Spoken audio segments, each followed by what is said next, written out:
What up, college football fans and gambling fans? Welcome back to Pewter Picks and Props, the college football edition of the show. I'm your host, Matt Matera from PewterReport.com, and Pewter Picks and Props is brought to you by Splash Sports. You can join over 2.5 million people taking place in Splash Sports. It's the home for Survivor, Pick'em, and Quick Picks. Find the best multipliers in daily fantasy sports.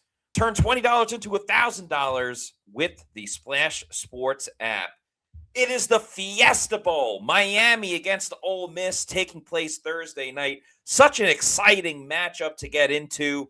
And also probably two teams we didn't think was going to get this far based on Miami playing in the ACC, which isn't that great. Almost didn't get into the college football playoff. And then Ole Miss, Lane Kiffin leaving. But these teams have won some incredible games in the playoffs to get to the Final Four. So let's look at the spread and the over-under.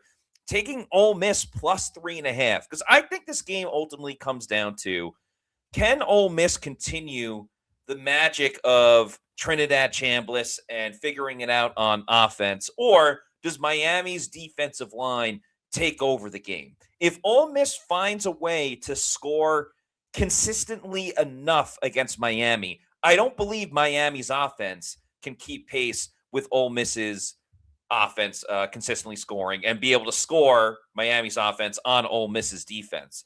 So this game will ultimately be won in the trenches, but I'm putting my money on Trinidad Chambliss.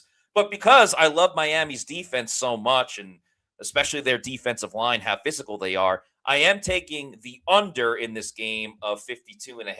I think Ole Miss is going to find a way to grind it out. And of course, with the player props, I got to start with Trinidad Chambliss. This guy was unreal. Greatest game of his career against Georgia when they played on New Year's Day. I have him going over 1.5 touchdown passes. Not sure exactly with the passing yards, but he's going to find a way to throw a couple of dots into the end zone and get the win for Ole Miss. On the other side of it, though, running the football, I got Quen Lacey under 83.5 rushing yards for Ole Miss. Once again, just kind of based on the tough defensive line that Miami has. And Lacey dealing with the shoulder injury. I wonder how much they'll rely on him. And then for Miami, I have Mark Fletcher Jr. over 91.5 rushing yards. If they want to be physical, if they want to win this game, they're not going to put it in the hands of Carson Beck. They're going to put it in the hands of Mark Fletcher Jr. So over on his rushing yards. Those are my picks. Let's win some money.